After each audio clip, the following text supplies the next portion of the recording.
Hey guys, it's Jonesy. Well, I haven't done a video for a while. Actually, haven't done much flying for a while. Combination of dodgy weather, been busy at work, and a 3-month-old baby.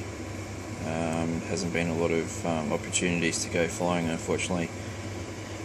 So the last time I was out flying, I had a recurring problem, and basically what's happened is the stock head block on the Taro non-DFC flybarless head that came with my 450 Pro V2, which is this one.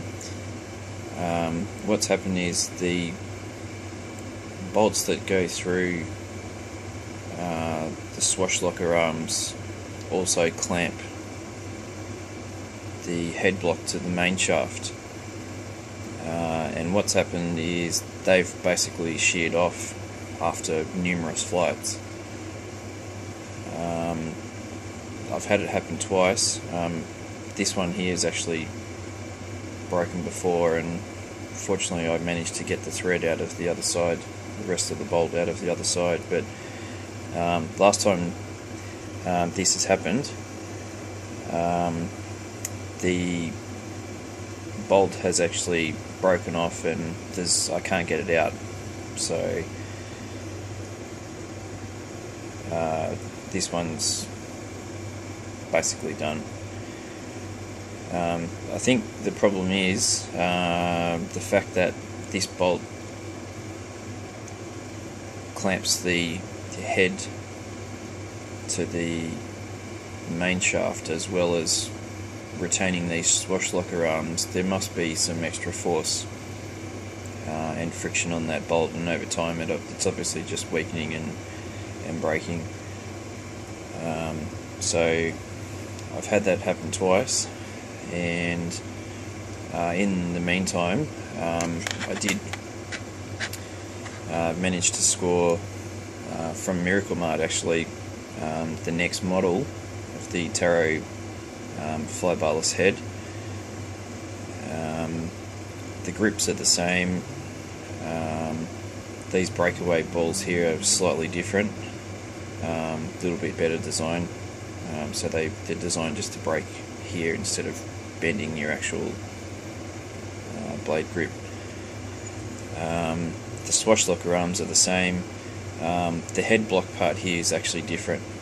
The feathering shaft is still the same as the previous version, but what they've actually done on this one, and I'm presuming they've done this because of the failures on the previous version, as you can see on here, the swashlocker arm bolts just basically go into one side of this head block, and there's another screw opposite each one on both sides that actually clamp the head block on their own. So, you know, if one of those breaks, you've still got the other one on the other side, and then there's no way of these arms actually coming loose, which is what's happened on the other one. So, yeah, slightly better design. Hopefully this one's not going to have the same problem as the previous one. So I've actually got two of these, so I'm going to replace both of them on both my 450 Pros. The only other thing to note with this head that I got on special for Miracle Mart, the feathering shaft inside that came with it, when they've tapped the thread into the end of it, it's actually not quite long enough. So when you put the thrust bearings on and you put the screw in, the screw doesn't actually screw far enough in, and it bottoms out before it actually takes the play out of the thrust bearing. So I'm guessing that's probably why these heads were on special. They were like $11 or something, reduced from about 30, but I had spare feathering shafts and I've just swapped it out basically, and the rest of it all looks pretty good. So there we go. Just a heads up, just for those of you that are flying with the version 1 of the Taro Flybarless head, just be very careful of these bolts here, because they will eventually break over time. There you go, guys. Happy flying, and stick around for the next video, and we'll see you soon. Thanks for watching. Bye.